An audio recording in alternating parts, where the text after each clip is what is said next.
উপস্থিতি।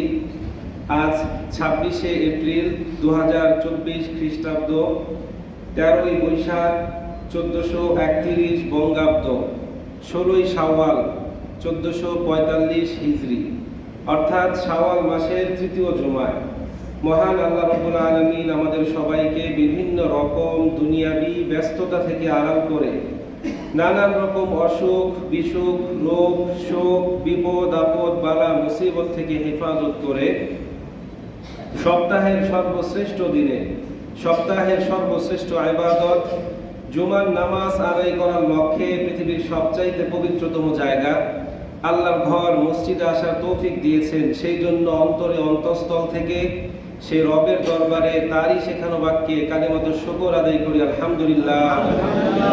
আল্লাহুম্মা লাকাল হামদু ওয়া লাকাশ শুকরু কামা ইয়ানবাগি লিজালালি ওয়াজহিকা ওয়া আযীমি সুলতানিক। সকল প্রশংসা একজনের জন্য, তিনি কে? আল্লাহ। প্রিয় উপস্থিতি, আজকে আমরা যে বিষয়ের উপর আলোচনা করব তার শিরোনাম হচ্ছে সৃষ্টির সেবা এবং সুন্দর আচরণ। প্রিয় উপস্থিতি, ইসলাম শুধুমাত্র একটি ধর্মের নাম নয়, বরং একটি পরিপূর্ণ জীবন ব্যবস্থা। মানব জীবনের পরিধি যেমন ব্যাপক, ঠিক তেমনি ভাবে ইসলামের শাখা প্রশাখাও ব্যাপক বিস্তৃত। বহু শাখা বিশিষ্ট কোনো জিনিসের কয়েকটি দিক নিয়ে পড়ে থাকলে যেমন সেটাতে পূর্ণতা পায় না, ঠিক তেমনি ভাবে একাধিক শাখা বিশিষ্ট ইসলামের কয়েকটি শাখা প্রশাখা নিয়ে পড়ে থাকলেই পরিপূর্ণ মুসলিম হওয়া যায় না, বরং যোগ্যতা, সামর্থ্য ও অ্যাবিলিটি অনুযায়ী ইসলামের প্রত্যেকটা শাখাতেই বিচরণ করতে হবে, পরিপূর্ণভাবে ইসলামের মধ্যে দাখিল করতে হবে। তাহলে আমরা নিজেদেরকে পরিপূর্ণ মুসলিম হিসেবে দাবি করতে পারব। কিতাবের নাম সহিহ বুখারী, হাদিস নাম্বার 9।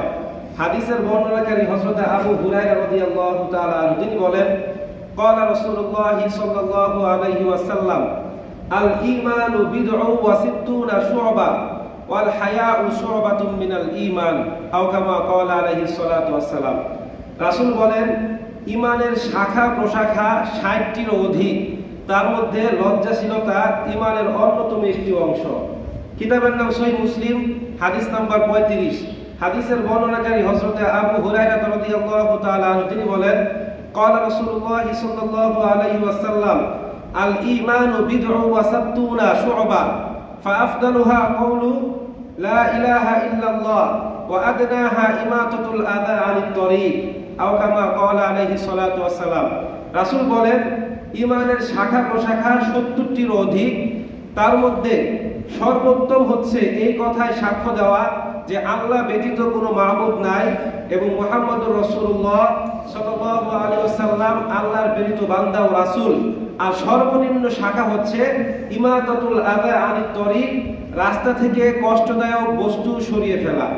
তো এই হাদিস থেকে স্পষ্ট প্রতীয়মান হয় যে সৃষ্টির সেবা, সুন্দর আচরণ এবং জনকল্যাণমূলক কাজ, এগুলো হচ্ছে ঈমানের অন্যতম শাখা প্রশাখা, ঠিক কিনা?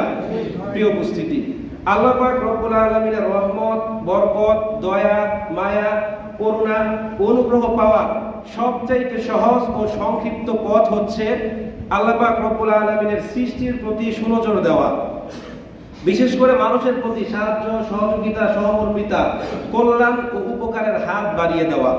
কিন্তু আমাদের মধ্যে অনেকেই এই বিষয়টাকে তেমন একটা গুরুত্ব দেয় না।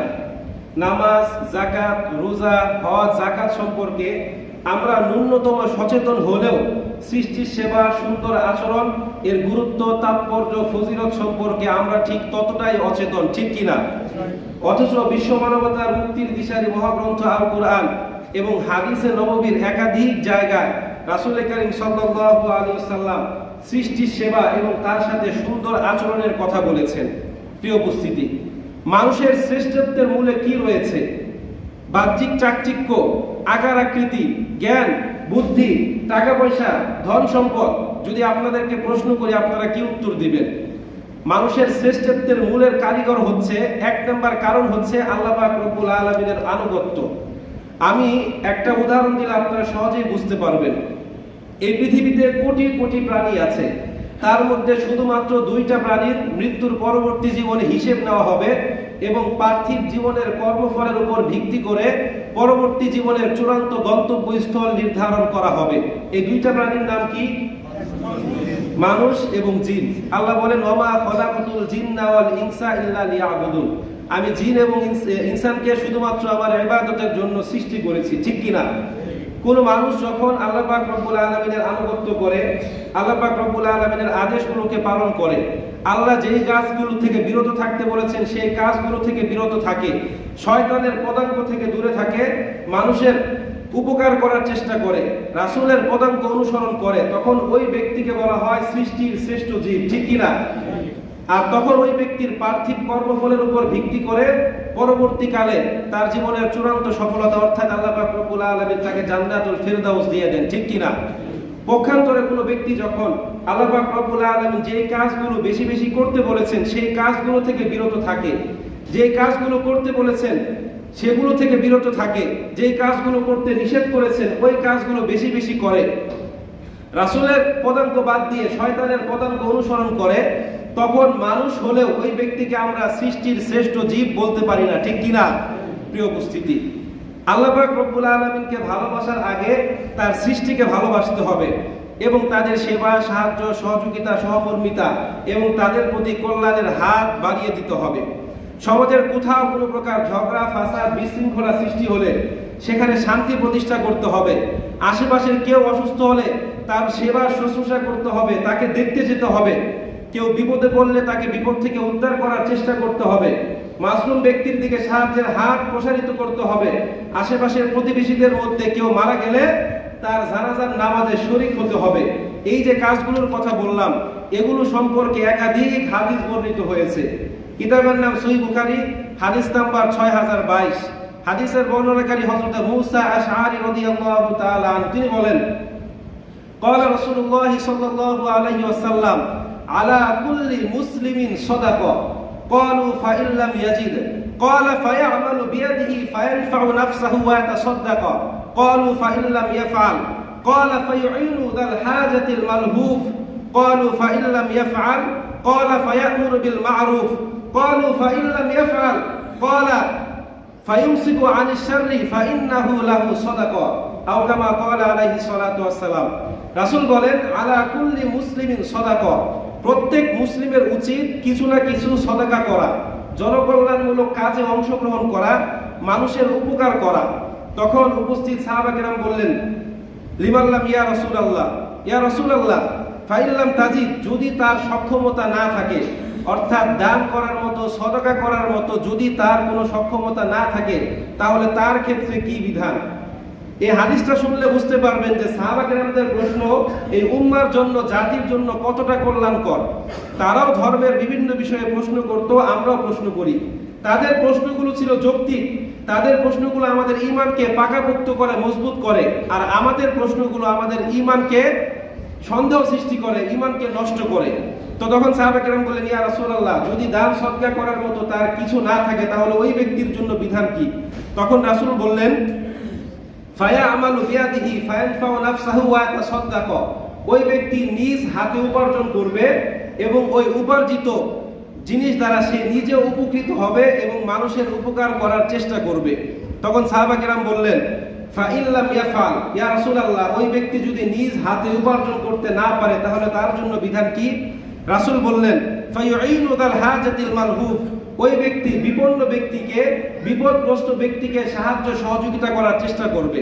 অর্থাৎ আর্থিকভাবে আপনি দান করতে না পারলেও শারীরিকভাবে, কায়িকভাবে কাউকে সেবা শুশ্রূষা বা কারো সাহায্য সহযোগিতা করার চেষ্টা করবেন।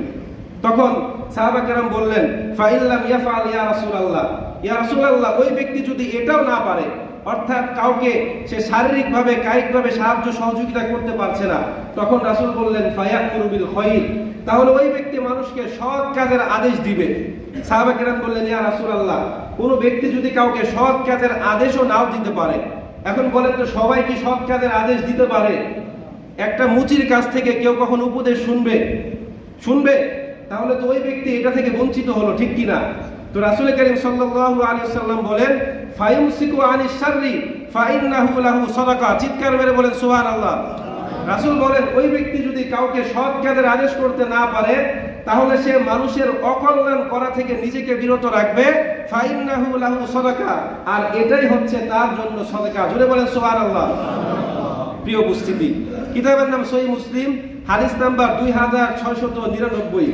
হাদিসের বর্ণনাকারী হযরত আবু হুরায়রা রাদিয়াল্লাহু তাআলা আনহু, তিনি বলেন, ক্বালা রাসূলুল্লাহ সাল্লাল্লাহু আলাইহি ওয়াসাল্লাম, মান নাফাসা আন মুমিনিন কুরবাতাম মিন কুরাবিদ দুনিয়া নাফাসাল্লাহু আনহু কুরবাতাম মিন কুরাবি ইয়াউমিল কিয়ামাহ ওয়া মান ইয়াসসারা আলা মু'সিরিন ইয়াসসারাল্লাহু আলাইহি ফিদ দুনিয়া ওয়াল আখিরাহ ওয়া মান সাতারা মুসলিমান সাতারাল্লাহু ফিদ দুনিয়া ওয়াল আখিরাহ ওয়াল্লাহু ফি আউনিল আবদি মা কানাল আবদু ফি আউনি আখিহি মান সালাকা তরিকান ইয়ালতামিসু ফীহি ইলমান সাহহালাল্লাহু লাহু বিহি তরিকান ইলাল জান্নাহ আও কামা ক্বালা আলাইহিস সালাতু ওয়াস সালাম।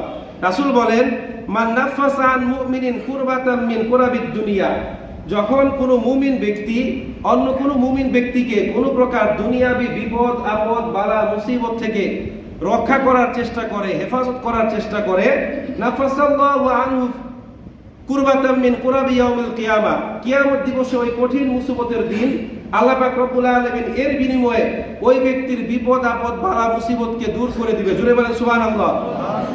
রাসূল বলেন, ওয়ামান ইয়াসসারা আলা মু'সিরিন ইয়াসসারাল্লাহু আনহু ফিদ দুনিয়া ওয়াল আখিরাহ, আর যেই ব্যক্তি কোনো দুস্থ ব্যক্তিকে, কোনো অভাবগ্রস্ত ব্যক্তির অভাব পূরণ করবে, কিয়ামত দিবসে আল্লাহ পাক রব্বুল আলামিন ওই ব্যক্তির যাবতীয় অভাবকে মোচন করে দিবেন। জোরে বলে সুবহানাল্লাহ। রাসূল বলেন, ওয়ামান সাতারা মুসলিমান সাতারাল্লাহু ফিদ দুনিয়া ওয়াল আখিরাহ, আর যে ব্যক্তি অন্য কোনো মুসলিম ব্যক্তির দোষ গোপন রাখবে, আল্লাহ পাক রব্বুল আলামিন দুনিয়া এবং পরকাল জীবনে ওই ব্যক্তির দোষকে গোপন রাখবেন। তার মানে এই নয় যে কেউ চুরি করছে, কেউ দুধের মধ্যে পানি মেশাচ্ছে, এটা দেখার পর আপনি তার দোষটা গোপন করে রাখবেন। অর্থাৎ ওই ব্যক্তি দুধওয়ালা, সে দুধের মধ্যে পানি মিশাচ্ছে, এটা আমি গোপন করে রাখি, আর আমি হলাম ঘিওয়ালা, আমি ঘিয়ের সাথে তেল মিশাবো, এটা ওই ব্যক্তি গোপন করে রাখুক, ঠিক কিনা? এরকম কোনো দোষ নয় যেগুলোর সাথে বান্দার হক সংশ্লিষ্ট। অর্থাৎ একজন চুরি করছে, এই চুরির অর্থের সাথে অনেক মানুষের হক সম্পর্কিত, এমন কোনো দোষ আপনি গোপন রাখতে পারবেন না। আমার কথা কি সবাই বুঝতে পেরেছেন? যেই হকের সাথে বান্দার হক সংশ্লিষ্ট, একজনকে 30,000 টাকা দেওয়া হয়েছে 30 জন মিসকিনকে খাওয়ানোর জন্য, ওই ব্যক্তি সেখান থেকে 20,000 টাকা মেরে দিল, বাকি 10,000 টাকা সে মানুষের মধ্যে ব্যয় করলো। এটা দেখার পর আপনি চুপ করে রইলেন, মনে মনে ভাবলেন যে আমি তার দোষ গোপন রাখি, আল্লাহ আমার দোষ গোপন রাখবে, এটা কি হবে? এই ক্ষেত্রে আপনি চুপ করে থাকতে পারবেন না। প্রিয় উপস্থিতি, তো এরপর রাসূল করিম সাল্লাল্লাহু আলাইহি সাল্লাম বলেন, আল্লাহু ফি আউনিল আবদি মা কানাল আবদু ফি আউনি আখি, কোন বান্দা যতক্ষণ পর্যন্ত তার অপর মুসলিম ভাইয়ের কল্যাণ প্রার্থনা করতে থাকে, তার জন্য ভালো কামনা করতে থাকে, আল্লাহ পাক রব্বুল আলামিন ততক্ষণ পর্যন্ত ওই ব্যক্তির জন্য কল্যাণ করতে থাকে। জোরে বলেন সুবহানাল্লাহ। এরপর রাসূল করিম সাল্লাল্লাহু আলাইহি সাল্লাম বলেন, মান সালাকা তরিকান ইয়ালতামিসু ফীহি ইলমান সাহহালাল্লাহু লাহু বিহি তরিকান ইলাল জান্নাহ, যেই ব্যক্তি ইলম অর্জনের জন্য ঘর থেকে বের হয়, আল্লাহ পাক রব্বুল আলামিন ওই ব্যক্তির জন্য জান্নাতের পথকে সহজ করে দেয়। প্রিয় উপস্থিতি, এইভাবে বিভিন্ন হাদিসে রাসূল করিম সাল্লাল্লাহু আলাইহি সাল্লাম আল্লাহ পাক রব্বুল আলামিনের সৃষ্টির সেবা, সুন্দর আচরণের কথা বলেছেন। এমনকি হাদিসে রাসূল করিম সাল্লাল্লাহু আলাইহি সাল্লাম এটাও বলেছেন যে কোনো ব্যক্তির জন্য এটাও সাদাকা, এটাও একটা দান, যদি সে নিজেকে অপর ভাইয়ের অকল্যাণ করা থেকে নিজেকে বিরত রাখে। কিন্তু অত্যন্ত দুঃখজনক হলেও সত্য, আজকে আমাদের সমাজের কি অবস্থা! আজকে আমরা সর্বদা অন্যের অকল্যাণ কামনা নিয়ে ব্যস্ত, আজকে আমরা সর্বদা অন্যের ক্ষতি কিভাবে করব এই চিন্তায় মগ্ন থাকি, আজকে আমরা কিভাবে মানুষকে কষ্ট দিব এই চিন্তায় মগ্ন থাকি। জোরে বলতে হবে, ঠিক কিনা? এটা আমাদের প্রতিদিনের অভ্যাসগত বিষয়ে পরিণত হয়েছে। আজকে আমার দেশের মানুষগুলো বিভিন্ন দল, উপদল, ফেরকা, রাজনৈতিক মতাদর্শে বিভক্ত হয়ে একজন আরেকজনের অকল্যাণ কামনায় ব্যস্ত। জোরে বলতে হবে, ঠিক কিনা? একদল যদি বিপদগ্রস্ত হয়,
পূর্বে আমরা দীর্ঘ 1 মাস সিয়াম সাধনা করেছি, রোজা রেখেছি।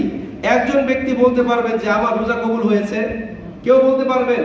অনেকে রমজান মাসে লক্ষ লক্ষ টাকা যাকাত দিয়েছেন, কেউ বলতে পারবেন যে আমার যাকাত কবুল হয়েছে? আবার এই যে সামনের মাস থেকে অনেকে হজে যেতে শুরু করবে, 5 লাখ 7 লাখ টাকা খরচ করে হজে যাচ্ছে, কেউ বলতে পারবে যে আমার হজটা কবুল হয়েছে? কিন্তু এই যে সৃষ্টির সেবা, সুন্দর আচরণ, মানুষের দিকে সাহায্য সহযোগিতা সহমর্মিতার হাত বাড়িয়ে দেওয়া, এগুলোর সওয়াব সরাসরি আপনি আল্লাহ পাক রব্বুল আলামিনের নিকট পেয়ে যাবেন। জুড়ে বলি সুবহানাল্লাহ। প্রিয় উপস্থিতি, মানুষের সেবা করা, মানুষের দিকে সাহায্য সহযোগিতার হাত বাড়িয়ে দেওয়া, এগুলো হচ্ছে ইসলাম ধর্মের অন্যতম শ্রেষ্ঠ ইবাদত। বিদায় হজের ভাষণে রাসূল করিম সাল্লাল্লাহু আলাইহি সাল্লাম বলেন, ইয়া আইয়ুহান নাস ইন্নামাল মুসলিমুনা ইখওয়াতুন, হে মানব সকল, নিশ্চয়ই প্রত্যেক মুসলিম একে অন্যের ভাই।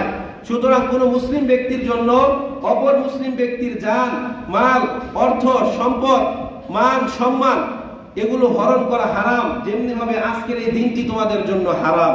প্রিয় উপস্থিতি, এই জন্য আমাদের নিজের সম্মান, নিজের জান, নিজের মালের ক্ষেত্রে যতটা বেশি আমরা প্রাধান্য দেই, অপর ভাইয়ের মান, সম্মান, জান, মাল রক্ষার ক্ষেত্রে আমাদেরকে কি করতে হবে? ততটা প্রাধান্য দিতে হবে। এখন আমরা কি এগুলো করছি? আমরা কি সৃষ্টির সেবা করছি? আমরা কি মানুষের দিকে কল্যাণের হাত বাড়িয়ে দিচ্ছি? আদৌ কি আমরা আল্লাহ পাক রব্বুল আলামিনের এই যে এতগুলো মাখলুকাত, এগুলোর দিকে আমরা সাহায্যের হাত বাড়িয়ে দিচ্ছি? প্রিয় উপস্থিতি, আজকে যারা সৃষ্টির সেবা করে না, মানুষের কল্যাণ কামনা করে না, মানুষের উপকার করে না, ওই দিন আল্লাহ পাক রব্বুল আলামিন তাদেরকে বিভিন্ন বিষয়ে প্রশ্ন করবেন। কিতাবের নাম সহিহ মুসলিম, হাদিস নাম্বার 2569। রাসূল করিম সাল্লাল্লাহু আলাইহি সাল্লাম বলেন, বিচার দিবসে আল্লাহ পাক রব্বুল আলামিন আদম সন্তানদেরকে বিভিন্ন নাম ধরে ডাকবেন। সেদিন আল্লাহ পাক রব্বুল আলামিন বলবেন, হে আদম সন্তান, আমি অসুস্থ ছিলাম, তুমি কেন আমাকে দেখতে যাওনি? তখন ওই ব্যক্তি বলবে, ইয়া রব্বুল আলামিন, আপনি তো পরাক্রমশালী, প্রজ্ঞাময়, সকল ক্ষমতার অধিকারী, আপনি তো শাফি, সবাইকে শেফা দেন, আপনাকে আবার আমি কিভাবে দেখতে যাব? তখন আল্লাহ পাক রব্বুল আলামিন বলবে, তুমি কি জানতে না আমার অমুক বান্দা অসুস্থ ছিল? তুমি কি জানতে না তাকে দেখতে গেলেই আমি আল্লাহকে দেখতে যাওয়া হয়? তুমি কি জানতে না তার সেবা করলেই আমি আল্লাহর সেবা করা হয়? তুমি কি জানতে না তার সেবা করলে সরাসরি আমি আল্লাহর কাছে প্রতিদান পেয়ে যাবে? সেদিন আল্লাহ পাক রব্বুল আলামিন বলবে, হে আদম সন্তান, আমি ক্ষুধার্ত ছিলাম, তুমি কেন আমাকে খাবার দাওনি? তখন বান্দা বলবে, হে আমার রব, আপনি তো পরাক্রমশালী, প্রজ্ঞাময়, আপনি তো রাজ্জাক, আপনি তো সবাইকে খাবার খাওয়ান, আপনাকে আবার কিভাবে খাবার দেব? ওই দিন আল্লাহ পাক রব্বুল আলামিন বলবে, তুমি কি জানতে না তোমার অমুক প্রতিবেশী, আমার অমুক বান্দা ক্ষুধার্ত ছিল, তুমি কেন তাকে খাবার দাওনি? তুমি কি জানতে না তাকে খাবার দিলেই আমি আল্লাহকে খাবার দেওয়া হয়? তুমি কি জানতে না তুমি যদি দুনিয়াতে তাকে খাবার খাওয়াতে, আমি আল্লাহ পাক রব্বুল আলামিন পরকাল দিবসে তোমাকে এর প্রতিদান দিতাম, তুমি কেন তাকে খাবার দাওনি? সেদিন আল্লাহ পাক রব্বুল আলামিন বলবে, হে আদম সন্তান, আমি তৃষ্ণার্ত ছিলাম, আমি পিপাসিত ছিলাম, তুমি কেন আমাকে পানি পান করাওনি? সেদিন বলবে, হে আল্লাহ, আপনি তো সবাইকে পানি দান করেন, আপনি তো জীবিকা বন্টন করেন, আপনাকে আবার কিভাবে পানি খাওয়াবো? আল্লাহ পাক রব্বুল আলামিন বলবে, তুমি কি জানতে না আমার অমুক বান্দা তৃষ্ণার্ত ছিল, আমার অমুক বান্দা পিপাসিত ছিল, অমুক প্রাণীটা তৃষ্ণার্ত ছিল, তুমি কেন তাকে পানি খাওয়ালে না? তুমি কি জানতে না তাকে পানি পান করালে আমাকে পানি পান করানো হয়? তুমি কি জানতে না তুমি যদি দুনিয়াতে তাকে পানি পান করাতে, আমি আল্লাহ পাক রব্বুল আলামিন পরকাল দিবসে তোমাকে পানি পান করাতাম? এভাবে বিভিন্ন হাদিসে বিভিন্ন ভাবে আল্লাহ পাক রব্বুল আলামিন ওই দিন আদম সন্তানকে প্রশ্ন করবে। প্রিয় উপস্থিতি, অত্যন্ত দুঃখজনক হলেও সত্য, আজকে নফল দান সদকা করা তো দূরের কথা, আমরা ফরজ যাকাতটাও ঠিকমতো আদায় করি না। জোরে বলতে হবে, ঠিক কিনা? আজকে মানুষের উপকার করা তো দূরের কথা, আমাদের নিজের যে দায়িত্ব কর্তব্যটুকু আছে সেগুলোও আমরা ঠিকমতো পালন করি না। ছোট্ট একটা উদাহরণ দিলে আপনারা সহজেই বুঝতে পারবেন। ধরেন কোনো একটা বিদেশি সংস্থা থেকে আমাদের বাংলাদেশে কিছু উন্নত মানের বীজ, কীটনাশক এবং ওষুধ এসেছে। এখন কৃষি মন্ত্রণালয় এগুলো অত্যন্ত সুন্দর করে প্রত্যেকটা উপজেলা কৃষি অফিসে ডিস্ট্রিবিউট করে দিয়েছে।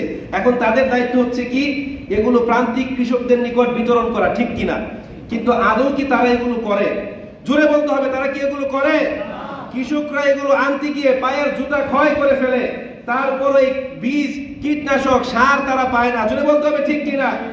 আজকে আমার দেশের মানুষগুলো তার দায়িত্বগুলো ঠিক মতো পালন করতে চায় না। একটা কাজ হচ্ছে সিগনেচার দেওয়া, তার দায়িত্ব এইটা, অথচ তার থেকে একটা সিগনেচার আনতে তাকে উৎকুচ দিতে হয়, তাকে বকশিশ দিতে হয়। জোরে বলতে হবে, ঠিক কিনা? আজকে আমার দেশের শিক্ষকরা পেনশনের টাকার পিছনে ছুটতে ছুটতে পায়ের জুতা ক্ষয় হয়ে যায়, তারপরও তাদের ফাইলের মধ্যে সাইন করাতে পারে না, অথচ তাদের দায়িত্বই হচ্ছে এগুলো। জোরে বলতে হবে ঠিক কিনা? আপনারা কি ভয় পান? প্রিয় উপস্থিতি, হাদিসে রাসূল করিম সাল্লাল্লাহু আলাইহি ওয়াসাল্লাম বলেন, ইমাতাতুল আযা আনিত তরিক, রাস্তা থেকে কষ্টদায়ক বস্তু উঠিয়ে ফেলা ঈমানের অন্যতম একটি অংশ। এর শাব্দিক অর্থ বোঝায় যে রাস্তার মধ্যে পাথর কিংবা গাছ গাছালি ময়লা পড়ে থাকবে, সেগুলো আপনি উঠিয়ে ফেলবেন। কিন্তু এর অন্তর্নিহিত অর্থ অনেক বড়। এর মানে এই নয় যে রাস্তার মধ্যে সব সময় ঢেলা পড়ে থাকবে, আপনি ঢেলা উঠিয়ে ফেলবেন। বর্তমানে আমার দেশের সবচেয়ে খারাপ অবস্থা হচ্ছে এই রাস্তাঘাটের। প্রত্যেক বছর এগুলোর জন্য বাজেট হয়, পরিকল্পনা হয়, কিন্তু এই বাজেটগুলি রাস্তার কাজে ফ্রুটফুলি ব্যয় হয় না। এগুলো ব্যয় হয় আমার দেশের জনপ্রতিনিধিদের পরিবারের কল্যাণে। জোরে বলতে হবে ঠিক কিনা? এভাবে প্রত্যেকটা শ্রেণীর মানুষ আমার দেশটাকে যেভাবে পারছে লুটেপুটে খাচ্ছে। প্রিয় উপস্থিতি, বর্তমানে যে সরকারি ক্ষমতায় আসে তারা সবচেয়ে বেশি মানুষের কাছে অভিশাপ পায় এই রাস্তার জন্য। যাদের কথাই বলেন, যেখানে যাবেন রাস্তাঘাটের অবস্থা অত্যন্ত খারাপ। এই দোষ কি শুধুমাত্র সরকারের? সরকার তো প্রত্যেক বছর বাজেট দিচ্ছে, এগুলো ডিস্ট্রিবিউট করছে, কিন্তু এগুলো সঠিকভাবে ব্যয় হচ্ছে না। সম্মানিত উপস্থিতি, আমাদেরকে এগুলো থেকে বেরিয়ে আসতে হবে। যার যার জায়গা থেকে নিজ দায়িত্ব এবং কর্তব্যটুকু পালন করতে হবে। আপনারা কি দায়িত্ব ও কর্তব্যের সংজ্ঞা জানেন? দায়িত্ব হচ্ছে এমন একটা বিষয়, পৌরনীতিতে পড়েছিলাম, দায়িত্ব যদি আপনি পালন না করেন তাহলে তার জন্য হিসাব দিতে হবে, আর কর্তব্যের জন্য আপনাকে হিসাব দিতে হবে না। যেমন আমি ইমাম হিসেবে আমার দায়িত্ব হচ্ছে 5 ওয়াক্ত নামাজ পড়ানো, ঠিক কিনা? খতিব হিসেবে দায়িত্ব হচ্ছে জুমার নামাজ পড়ানো, ঠিক কিনা? এখন এটা হচ্ছে আমার দায়িত্ব। কোনো ব্যক্তি যদি মারা যায়, তার জানাজার নামাজ পড়ানো কি আমার দায়িত্ব না কর্তব্য? ওইটা কিন্তু আমার ডিউটি, ওটা কি আমার ডিউটি? ওইটা হচ্ছে আমার কর্তব্য। যদিও আমি নিজেকে ডিউটি হিসেবে মনে করি, ওইটাও আমার ডিউটি, কিন্তু দায়িত্ব কর্তব্যের উদাহরণ বোঝাতে গিয়ে আমি এটা আপনাদেরকে বুঝালাম। পৌরনীতির ভিতরে আছে নাগরিকদের কিছু দায়িত্ব আছে, কিছু কর্তব্য আছে। দায়িত্ব হচ্ছে তারা রাষ্ট্রের আইন শৃঙ্খলা মেনে চলবে, কোনো প্রকার আইন বিরোধী কাজ করবে না। কর্তব্য হচ্ছে তারা নিয়মিত রাষ্ট্রের সেবা করার চেষ্টা করবে, যেমন গাছ লাগাবে, রাষ্ট্রের বিভিন্ন রকম কল্যাণমূলক সিদ্ধান্ত তারা রাষ্ট্রের সাথে একাগ্রতা পোষণ করবে এবং বিভিন্ন রকম ভালো জনকল্যাণমূলক কাজ করবে। প্রিয় উপস্থিতি, এই যে জনকল্যাণমূলক কাজগুলোর কথা বললাম, ওলামা কেরাম কয়েকটা জনকল্যাণমূলক কাজের কথা উল্লেখ করেছেন। তার মধ্যে 1 নম্বর হচ্ছে ইয়াতিমের সেবা যত্ন করা, তাকে দেখভাল করা। প্রিয় উপস্থিতি, আমাদের দেশে সবচাইতে অসহায় অবস্থায়, সবচাইতে নিরাপত্তাহীনভাবে লাঞ্ছিত বঞ্চিত অবস্থায় জীবনযাপন করে একজন ইয়াতিম শিশু, ঠিক কিনা? আপনারা তো অনেকেই জানেন না যে বাচ্চাটা ছোট থেকে বাবা ছাড়া মা ছাড়া বড় হয়েছে, শুধুমাত্র সেই এর অভাব বুঝতে পারে। আপনারা বুঝতে পারবেন যখন আপনার ছেলেকে আপনি খাওয়াতে যান, কুলে নিয়ে ঘুম পাড়ান, একটা এতিম বাচ্চা কি এগুলো পায়? এই জন্য বিশ্ব মানবতার মুক্তির দিশে মহাগ্রন্থ আল কোরআন এবং হাদিসে নববীর বিভিন্ন জায়গায় আল্লাহ এবং তার হাবিব এই ইয়াতিমদেরকে দেখভাল করতে বলেছেন। আল্লাহ বলেন, লা তা'বুদু ইল্লাল্লাহ ওয়া বিল ওয়ালিদাইনি ইহসানা ওয়া দিল কুরবা ওয়াল ইয়াতামা ওয়াল মাসাকিন, তোমরা আল্লাহ ব্যতীত অন্য কারো ইবাদত করবে না এবং ইয়াতিম, মিসকিন এবং মুসাফিরদেরকে তোমরা সাহায্য করবে। প্রিয় উপস্থিতি, কিতাবের নাম সহিহ বুখারী, হাদিস নাম্বার 5304। রাসূল করিম সাল্লাল্লাহু আলাইহি ওয়াসাল্লাম বলেন, আনা ওয়া কাফিরুল ইয়াতিম ফিল জান্নাতি ওয়া হাকাযা ওয়া আশারা বিস সাবাবাতি ওয়াল বুস্তা ওয়া ফাররাজা বাইনাহুমা শাইআ। রাসূল এইভাবে হাতের 2টা আঙ্গুল দেখিয়ে বলেন, আমি এবং ইয়াতিমের লালন পালনকারী জান্নাতে ঠিক একই ভাবে অবস্থান করব। প্রিয় উপস্থিতি, আবার যারা এই ইয়াতিমের সম্পদকে নষ্ট করে, আজকে আমার দেশে অনেক ইয়াতিমখানা আছে যেখানে খুঁজলে একজন ইয়াতিম খুঁজে পাওয়া যাবে না। জোরে বলতে হবে ঠিক কিনা? এরা কিন্তু ইয়াতিমদের কথা বলে ঠিকই মানুষদের কাছ থেকে অর্থ নিচ্ছে, কিন্তু এগুলো ব্যয় করছে অন্য কাজে। যারা ইয়াতিমের হক নষ্ট করে তাদের সম্পর্কে আল্লাহ কি বলছেন? সূরাতুন নিসা আয়াত নাম্বার 10। আল্লাহ বলেন, ইন্নাল্লাযীনা ইয়াকুলুনা আমওয়ালাল ইয়াতামা যুলমান ইন্নামা ইয়াকুলুনা ফি বুতুনিহিম নারা ওয়া সায়াসলাউনা সাইরা। আল্লাহ বলেন, ইন্নাল্লাযীনা ইয়াকুলুনা আমওয়ালাল ইয়াতামা যুলমান, নিশ্চয় যারা অন্যায়ভাবে ইয়াতিমের সম্পদ ভক্ষণ করে, ইন্নামা ইয়াকুলুনা ফি বুতুনিহিম নারা, তারা যেন জাহান্নামের আগুন দ্বারা নিজেদের পেটকে ভর্তি করছে, ওয়া সায়াসলাউনা সাইরা, আর অচিরেই তাদেরকে জাহান্নামের মধ্যে প্রবেশ করানো হবে। এরপর 2 নম্বর হচ্ছে কোনো বিধবা মহিলার দেখভাল করা। যদি সুযোগ হয় তাহলে তার বিয়ের ব্যবস্থা করা, আর নয়তো তার চাহিদাগুলো পূরণ করার ব্যবস্থা করতে হবে। প্রিয় উপস্থিতি, একজন বিধবা মহিলা স্বামীর মৃত্যুর পর তার কি অবস্থা হয় শুধুমাত্র একজন ভাই বলতে পারবে, যার একজন বোন বিধবা হয়েছে। স্বামী মারা যাওয়ার পর বাবার বাড়িটাও তাদের কাছে জাহান্নাম মনে হয়। জোরে বলতে হবে ঠিক কিনা? প্রিয় উপস্থিতি, কিতাবের নাম সহিহ বুখারী, হাদিস নাম্বার 5353। রাসূল বলেন আস-সাই আলাল আরমাতি ওয়াল মিসকিন কাল মুজাহিদি ফি সাবিলিল্লাহ, যে ব্যক্তি কোনো বিধবা মহিলা বা মিসকিনদের সেবা যত্ন করার জন্য দৌড়াদৌড়ি করে, কাল মুজাহিদি ফি সাবিলিল্লাহ, ওই ব্যক্তি যেন আল্লাহর রাস্তায় জিহাদ করলো। 3 নাম্বার, নিঃস্ব, দারিদ্র ও ক্ষুধার্ত ব্যক্তিদেরকে খাবার দেওয়া। এটা ইসলাম ধর্মের অন্যতম গুরুত্বপূর্ণ একটি ইবাদত। রাসূল করিম সাল্লাল্লাহু আলাইহি সাল্লাম সর্বদা ক্ষুধার্তদেরকে খাবার দেওয়ার ব্যবস্থা করতেন, এমনকি তার নিজের ঘরে খাবার না থাকলেও তিনি এই ব্যবস্থা করতেন। আল্লাহ পাক রব্বুল আলামিন বলেন, যারা জান্নাতে যাবে জান্নাতীদের কয়েকটা বৈশিষ্ট্য আছে, তার মধ্যে অন্যতম একটা বৈশিষ্ট্য হলো তারা ইয়াতীম, মিসকিন এবং ক্ষুধার্ত ব্যক্তিকে খাবার দেয়।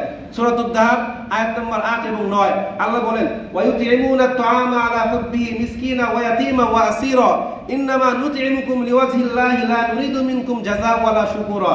আল্লাহ বলেন, তারা আল্লাহকে ভালোবেসে ইয়াতীম, মিসকিন, মুসাফির এবং অভাবগ্রস্তদেরকে খাবার দেয়, এবং তারা বলে ইন্নামা নুতইমুকুম লিওয়াজহিল্লাহ, আমরা এটা করলাম শুধুমাত্র আল্লাহর জন্য, লা নুরিদু মিনকুম জাযাআ ওয়ালা শুকুরা, আমরা এটার বিনিময়ে তাদের থেকে কোনো প্রকার জাযা, প্রতিদান, শুকুর এবং কৃতজ্ঞতা চাই না। প্রিয় উপস্থিতি, এই জন্য আমরা চেষ্টা করব এই ক্ষুধার্ত ব্যক্তিদেরকে খাবার খাওয়ানো। তাছাড়া এটা হচ্ছে ইসলাম ধর্মের অন্যতম শ্রেষ্ঠ একটি ইবাদত। কিতাবের নাম সহিহ বুখারী, হাদিস নাম্বার 6236। হাদিসের বর্ণনাকারী হযরত আব্দুল্লাহ ইবনে ওমর রাদিয়াল্লাহু তাআলা তিনি বলেন, আন্না রাজুলান সাআলা আইয়ুল ইসলামি খায়র, ক্বালা রাসূলুল্লাহ সাল্লাল্লাহু আলাইহি ওয়াসাল্লাম তুতিমুত তাআম। এক ব্যক্তি রাসূলকে বললেন, ইয়া রাসূলুল্লাহ, ইসলাম ধর্মে কোন কাজটা সর্বোত্তম? তখন রাসূল বললেন, তুতিমুত তাআম, অপর ব্যক্তিকে খাবার খাওয়ানো। এই ইবাদতটা আমাদের মধ্যে নাই। প্রিয় উপস্থিতি, 5 নাম্বার হচ্ছে প্রতিবেশীর সাথে সদাচরণ। আমি ডেসক্রিপশনে যাচ্ছি না, শুধুমাত্র হাদিসটা বলছি। সহিহ বুখারী হাদিস নাম্বার 6015 রাসূল বলেন, মা যালা জিবরিল ইউসিনি বিল জার হাত্তা যারানতু আন্নাহু সাইওয়ারিসাহু। জিবরাইল এতবার আমাকে প্রতিবেশীদের ব্যাপারে ওসিয়ত করেছে যে আমার মনে হয় সে আমার প্রতিবেশীকে আমার ওয়ারিস বানিয়ে দিয়ে যাবে। ওয়ারিস মানে তো আপনারা বুঝেন, ওয়ারিস মানে কি? ওয়ারিস মানে কি? যারা মৃত্যুর পর সম্পদের কি হয়? ভাগদার হয়। তো রাসূল বলছেন, প্রতিবেশীদের ব্যাপারে জিবরাইল আমাকে এতটা ওসিয়ত করেছে, মনে হচ্ছে আমার প্রতিবেশীকে আমার উত্তরাধিকার বানিয়ে দিয়ে যাবে। 6 নাম্বার হচ্ছে কর্জে হাসানা দেওয়া, মানুষকে ঋণ দেওয়া, ধার দেওয়া। সমাজ থেকে অভিশপ্ত সুদী কারবার এবং অভিশপ্ত সুদখোরদের মুছে ফেলতে এই কর্জে হাসানার কোনো বিকল্প নাই। ক্ষেত্র বিশেষে মানুষকে ধার দেওয়া দান করার চাইতেও বেশি সওয়াব, এই মর্মে অনেক হাদিস বর্ণিত হয়েছে। কিন্তু আমার দেশের কি অবস্থা, যখন মানুষকে ধার দেয় তখন খুব ভালো লাগে, নিজেকে বড় মনে হয়, কিন্তু যেই ব্যক্তি যাকে ধার দেয় এই টাকা তুলতে তার যে কি কষ্ট হয়, মনে হয় ভিখারি মানুষের কাছে ভিক্ষা চাইছে। জুড়ে বলতে হবে, ঠিক কিনা? তার ফলে এখন আমাদের দেশে মানুষকে কর্জে হাসানাও দিতে চায় না। প্রিয় উপস্থিতি, 7 নাম্বার হচ্ছে শরণার্থীদের সাহায্য সহযোগিতা করা। এই শরণার্থীদের বিষয়টা অনেক পুরনো। রাসূল করিম সাল্লাল্লাহু আলাইহি সাল্লাম নবুয়ত পাওয়ার পর থেকে মূলত এই শরণার্থীদের বিষয়টা চলে আসছে। আপনারা জানেন যে মক্কাবাসীদের জুলুম, নিপীড়ন, নির্যাতনের ফলে সর্বপ্রথম 14 জন মুসলিম কোথায় হিজরত করেছিল? আবেসিনিয়ায় হিজরত করেছিল। তো তারা কিন্তু মূলত শরণার্থী ছিল। এরপর মদিনায় হিজরত করেছিল। তো কোনো মুসলিম যখন কোনো মুসলিম দেশে শরণার্থী হয়ে যায়, তখন ওই মুসলিম দেশের দায়িত্ব হচ্ছে, কর্তব্য হচ্ছে তাদের সেবা যত্ন করা, তাদের চাহিদাগুলো পূরণ করা। 8 নাম্বার হচ্ছে রক্তদান, এটাও অত্যন্ত গুরুত্বপূর্ণ একটি জনকল্যাণমূলক কাজ। 9 নাম্বার হচ্ছে গাছ লাগানো। এই যে এতটা গরম আমাদের দেশে কিসের জন্য? প্রিয় উপস্থিতি, এগুলো হচ্ছে আমাদের কর্মফল। এখন আমার মনে হয়, আমি বলি যে প্রত্যেকের উচিত অন্ততপক্ষে নিজ দায়িত্ব থেকে একটা করে গাছ লাগানো, সেই গাছটার পরিচর্যা করা। তাহলে আমার মনে হয় আগামী 10 বছর পরে আমরা যে উত্তাপ ফিল পেতে যাচ্ছি বা আমাদের সামনে আসছে, সেটা থেকে আমরা কিছুটা হলেও বাঁচতে পারবো, ঠিক কিনা? এখন বলেন তো, আমাকে ওয়াদা দেন যে প্রত্যেকে নিজ দায়িত্বে আগামী 1 সপ্তাহের মধ্যে আমরা একটা করে গাছ লাগানোর চেষ্টা করব। কে কে রাজি আছেন? হাত তুলে দেখান। মাত্র এই কয়জন? সবাই নিজ দায়িত্বে একটা করে গাছ লাগাবেন? সবাই বলেন ইনশাআল্লাহ। আল্লাহ পাক রব্বুল আলামিন কবুল করুন। আমরা সবাই নিজ দায়িত্বে অন্ততপক্ষে একটা করে গাছ শুধুমাত্র লাগানোর মধ্যেই সীমাবদ্ধ নয়, এটাকে পরিচর্যা করব এবং এটা যেন বড় হয়ে ছায়া দেয়, ফল দেয়, আমরা এই চেষ্টা করব। বিশ্বাস করেন, আমি গত সপ্তাহে ছুটি নিয়ে আমার শ্বশুরদের গ্রামের বাড়িতে গিয়েছিলাম। সেখানে গাছতলায় যে কি পরিমাণ আরাম, আপনার বিশ্বাস না হলে নামাজ পড়ে আমাদের আম বাগানে আম গাছের নিচে আপনি বসে থেকে দেখবেন যে এসির চাইতে বেশি আরাম ওখানে। এই জন্য আমরা চেষ্টা করব সবাই মিলে একটা করে কি লাগাতে? গাছ লাগাতে। প্রিয় উপস্থিতি, 10 নাম্বার হচ্ছে সাংগঠনিকভাবে মানুষকে সাহায্য সহযোগিতা করা। আমরা বিভিন্ন সংগঠন বা দলমত তৈরি করে মানুষকে সাহায্য সহযোগিতার চেষ্টা করব। প্রিয় উপস্থিতি, সবশেষে আমি একটি কথাই বলবো যে মানুষের শ্রেষ্ঠত্ব হচ্ছে তার কাজের মধ্যে, মানুষের শ্রেষ্ঠত্ব হচ্ছে তার কৃতকর্মের মধ্যে। আজকে আমি এত বড়, যদি আমি দুনিয়াতে কোনো ভালো কাজ করে না যাই, এগুলোতে কোনো লাভ হবে? এজন্য আমাদের সবাইকে চেষ্টা করতে হবে কিছু জনকল্যাণমূলক কাজ করা। আল্লাহ পাক রব্বুল আলামিন আমাদের সবাইকে তৌফিক দান করুন। সবচেয়ে বড় কথা হচ্ছে, যদি আমরা মানুষের উপকার করতে নাও পারি, তাহলে কি করা থেকে বিরত থাকবো? মানুষের